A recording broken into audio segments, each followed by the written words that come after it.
So again, for those of you that might not know me, I'm Philipe Moriel.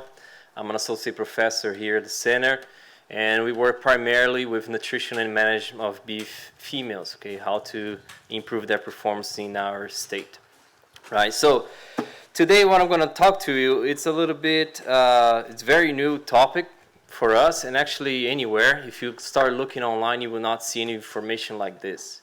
Right, and a lot of the things that we try to do is either change the nutrition or management to help improve those counts, right? The performance, reproductive performance, or the offspring performance.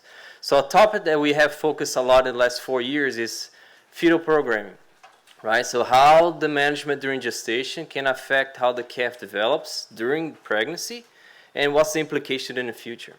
Right? I like that topic because it's very strategic. Right, and it has a lot of implications to a lot of the beef sector. So we know every year things are getting more expensive, fertilizer, fuel, feed. Right? So more and more we have to be more efficient. So that means short amount of supplementation, small amount, right? Very strategic, and try to harvest as much as I can. So one of the things that we can do is just supplement during late gestation during a time that people would never think it would work. And we did it. You guys have in your slides, the last slide, a summary of those studies that we have done. Now, what I want to show you today is a different story. Kind of the same idea, but instead of supplementation, we're dealing with heat stress. Every year we know it's hot, right? And whether it's going to be hotter or not in the future, we don't know. But it doesn't matter because right now it is, and it could be an issue, right? Unfortunately, we have this perception, and I'm also my fault too, that because we have the Boscinicus genetics in these herds, is that we don't have to worry about that. And hopefully I can show you that that's not true, right? It does help, but they're not bulletproof. They still decrease the performance when it's really hot. So I'm going to show you today 2 studies that we've done in the last 4 years trying to, how can I improve the performance of those females when it's really hot? The first one is with pregnant cows. All right, and the second one is with the developing heifers. So the first one, if you look online, every time you look about heat stress in beef cattle or in dairy cattle, you're going to see only dairy cattle, right, in dry lot, or beef cattle in feedlot. Right? You will not see in grazing animals. There's no information online. You can try to find it. You will not. All right? And the reason is there's a lot of things that we can do in the feedlot. We can cover, we can provide fan, we can change the diet of those animals, help them deal with the heat stress. Well, on pasture is a little bit harder, right? We don't have a lot of options. We either provide shade or not, or we provide supplementation to try to change that. So we're very limited on what we can do. So now, if you guys look on page 9, right, one of the slides, the bottom on page 9, you don't have to if you don't want. Now, this is research that has done in Gainesville, right, with dairy cattle for several years. And we now know that heat stress during late gestation is horrible for dairy cattle. Right? It decreases the amount of milk that those cows produce. It decreases the birth weight of calves. They also are weaned lighter. Those heifers that are born from cows that experience heat stress, they produce less milk in the first, second, and third lactation. And it's passed through the granddaughters. So what I do to the mother today is going to affect the daughter and the granddaughter. Right? We did not have that information in beef cattle, and that's something that I'm going to show you today. We started 3 years ago, and we still collecting data on it. Right? So the first study that I want to show you is very, very simple. All right? You can go to page 12 if you have. So what we wanted to do is first, well, is this happening in beef cattle in Florida? Is this a problem? Is this an issue or not? If it is, what's happening? When it's happening, and with that information, I can develop nutrition strategies to address that issue. All right, so the first study was very simple. All right, they started in July, all pregnant heifers, and half of them had access to shade, half of them had no access to shade. Right, they're just on pasture in the sun. And if you guys have driven throughout the state, I'm sure you ever did that, you've seen pastures that has absolutely no shade at some point, or not enough. Right, because we have to rotate animals among pastures in our ranch. Sometimes they end up in a pasture that doesn't have enough or nothing at all. Very common in Brazil, Australia, for example, they have cultivated pastures, 0 shade for those animals. Right, so the study very simple. They're pregnant, half of them had shade, half of them did not, right? So just playing with how heat stress they get. Once those animals calved, everybody's treated exactly the same. Now those heifers they calved for the first time, we always early wean their animals to help improve their pregnancy rates. I like that because for the study purposes as well, because then I can remove from the mother, I put them in a feedlot, I put them, make them gain as much as I can, and I challenge their immune system. Great way so I can understand, all right, if there's differences in how they behave or how they perform, it's because what happened to the mother, not because of milk production or anything else. Very simple model, we've been doing that quite a lot. Now look on page 13, right, the bottom figure. That's what we call THI. That's the index that we use to tell how hot it is, right, to put it in numbers. So what you guys can see, the red line is the category of heat stress. Anything below 70 is thermoneutral. The animal is in comfort zone. Between 70 and 77, that means the animal is in heat stress. Above 77, it's severe heat stress. Could be a problem, right, in some of those days.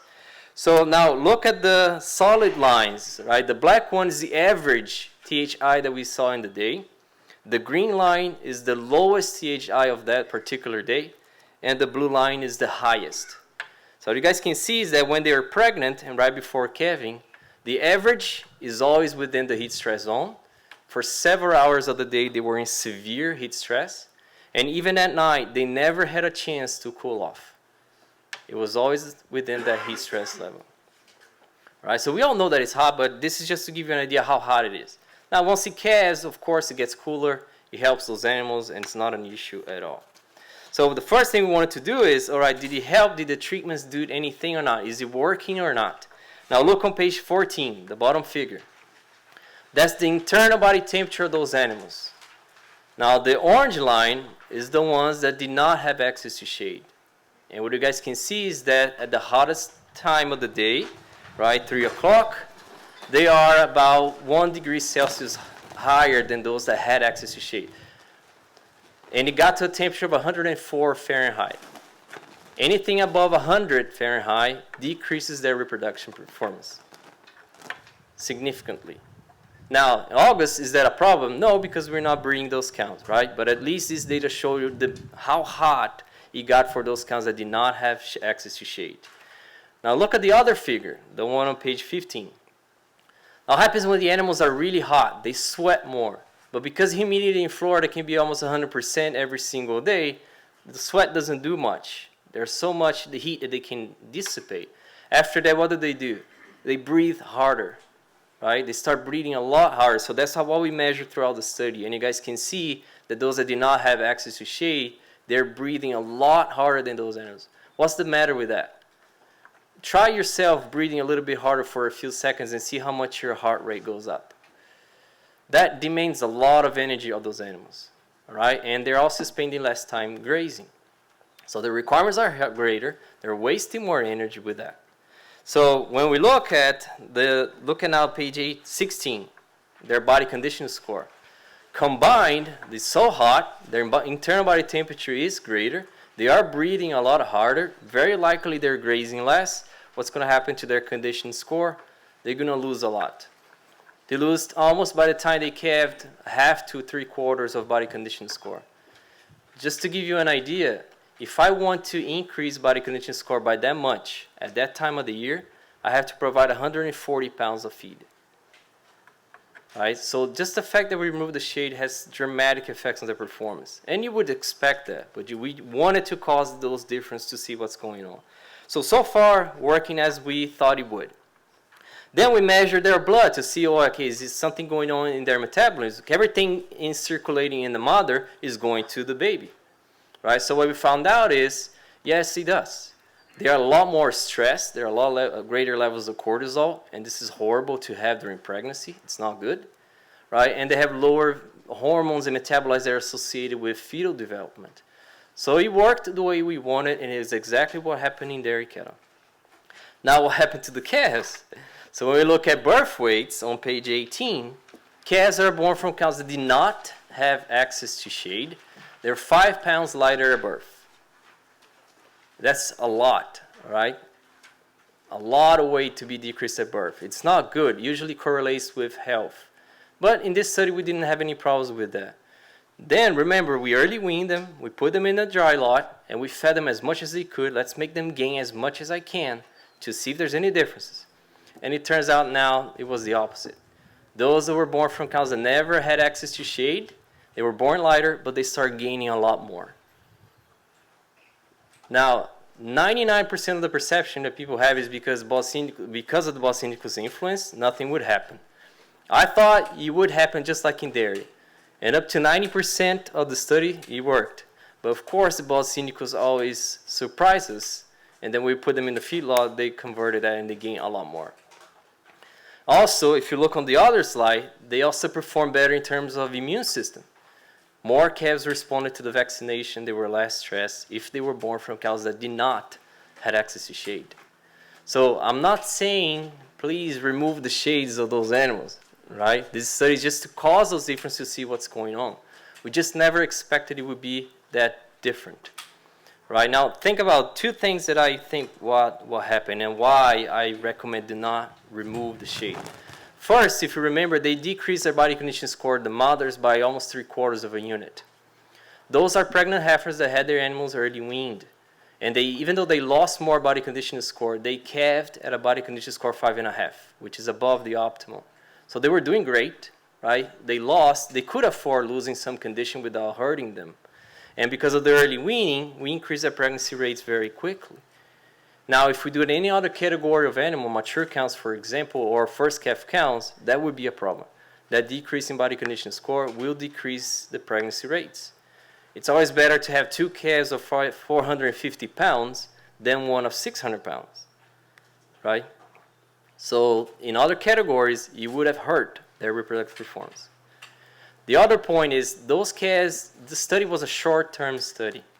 So in short term, when we put them in a dry lot, when it's cold, right, colder than the rest of the year, they perform better.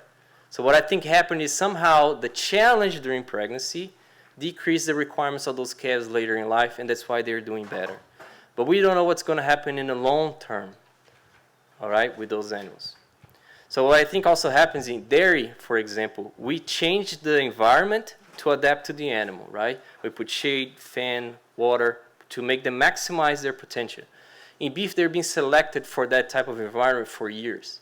So what's going on, what I think is going on here, is that just that the challenge during pregnancy is preparing the baby for that future environment.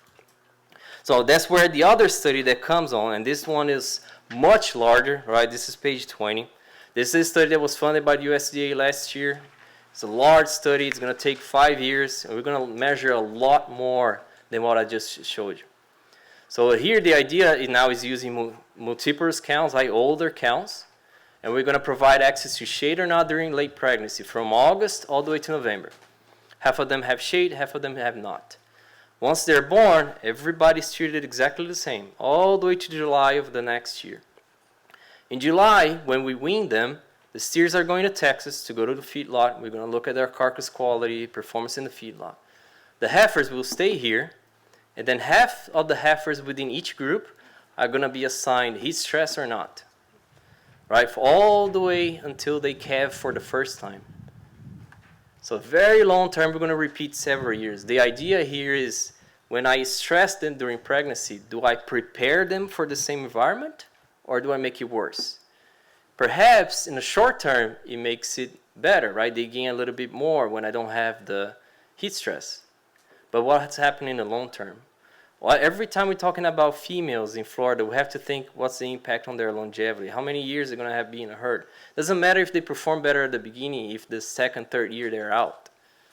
Now, perhaps we sacrifice a little bit of short-term performance so that those animals perform better for several years. So that's what we're going to do in this upcoming study. Right? And then we're going to look at several things, blood, their microbiome, everything that you can possibly measure.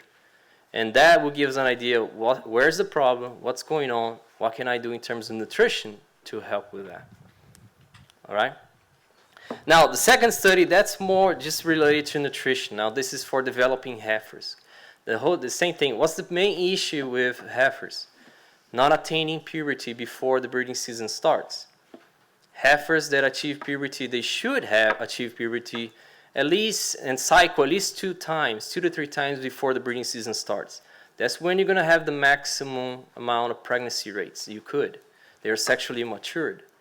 Now, if that doesn't happen and they reach puberty during the breeding season, that means that their pregnancy rates are going to be lower than you could, and usually they're going to be bred late. And that's not what we want. We want them as early as possible so their calves are the heaviest as possible at the time of weaning, right? So what's the problem here in Florida? Is that in August, September is so hot that doesn't matter how much feed we give, they don't gain as much as they should. Right? So you guys know that. If I provide 9 pounds of feed during the summer, even though the quality of the grass is better than later in the year, they don't gain as much as they will by October, by November, even though the quality of the grass is lower. And that's all because of the heat, the implications that it has to those animals. So this study here we did for 2 years. It was funded by the Cattlemen Association, and we appreciate the support. Very simple, right? So we developed them from August all the way to November, about 100 days. So we either fed them in a constant body supplement offer, about 1.5% of their body weight, roughly 9 pounds per heifer per day for all those 100 days, right? And then we had another treatment that we slowed down their supplement offer during the first half, and then whatever we saved in the first half, we provide later in the year when it's colder. So the total amount of supplement is the same. I'm not increasing feed costs. I'm just playing with when I'm going to provide. Now, why did we do that? So think about ourselves. Every time we eat, right, the digestion creates heat. Think about getting a heavy lunch right now and then going in the sun. It's going to be way harder than if you just eat something light and you go in the same environment. That's because the digestion itself causes a lot of heat, and that makes it worse. Imagine you're hot. It's harder to deal. They have to breathe a lot harder to expel this extra heat, and now you're eating more. It's just making things harder on them. So the idea here, I'm going to slow down the amount of supplement when it's hot, and I'm going to provide it when it's colder. All right? I'm not changing the cost. Then after 100 days, 100 days, everybody's treated exactly the same, right? Same amount, synchronized, we AI once, and we put them with the bulls. So what happened? Look at page 24. That's the first 50 days of the study, August all the way to mid-September, end of September, right? So look at their average daily gain. No differences is that provided in a constant or the stair step, which that's what we call, right? When we slow down at the beginning and we accelerate at the end, it's called stair step. So the stair step heifers, animals that are supplemented with a third less of supplement, they gain the same amount of those that are fed 1.5%.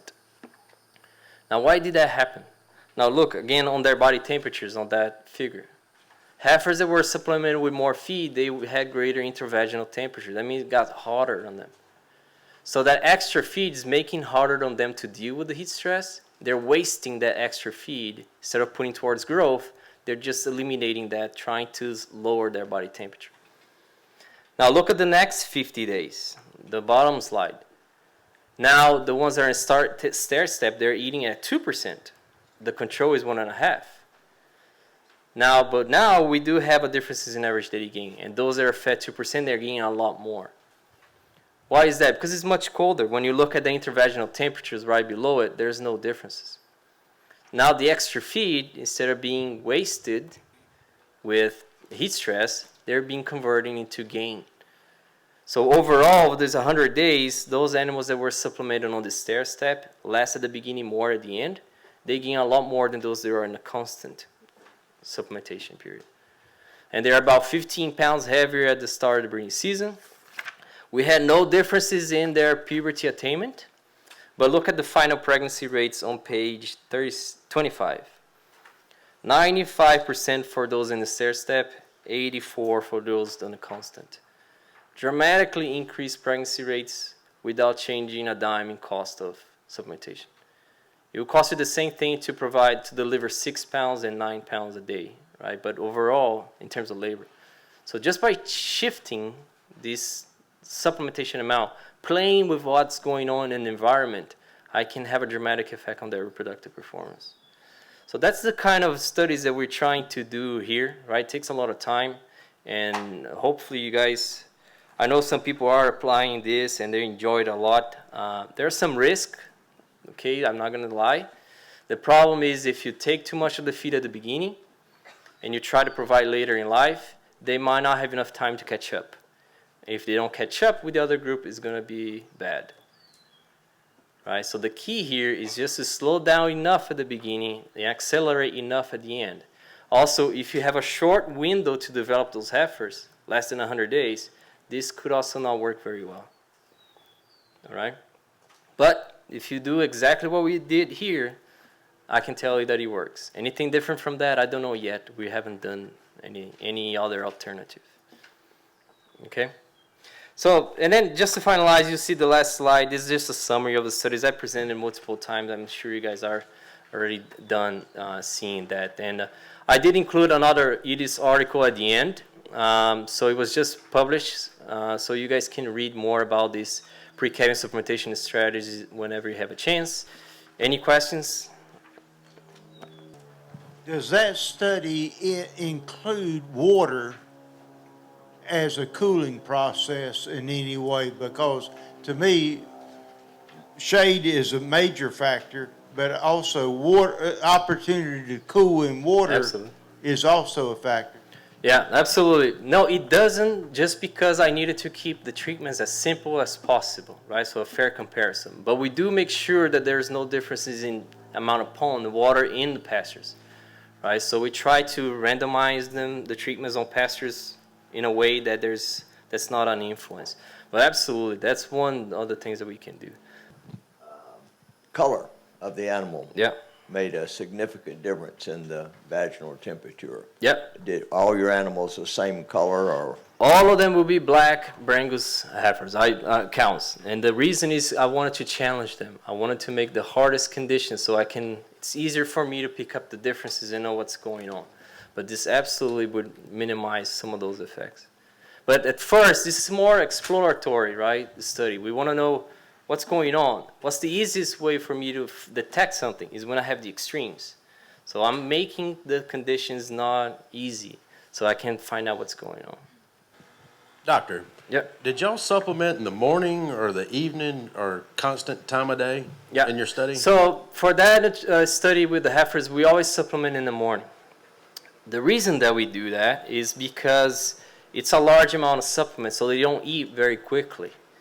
And during that time of the year when we're feeding those heifers, it rains every afternoon. So we provide in the morning so they have time to eat and get done with that before it rains. But if I could pick, maybe we would do it in the afternoon. But again, maybe 1-2 days of the week it will work, but most of the time it's raining so much that it's just... And also, the problem we do later at night is just hogs eating at night too, whatever they don't consume. So in the morning, it's more of a management decision.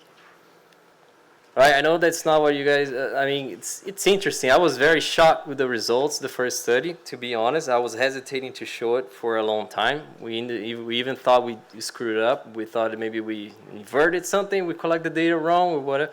But it is. And this one of the USDA, I'm not going to share the results that we have so far because I prefer to have the whole scenario before I give you an idea.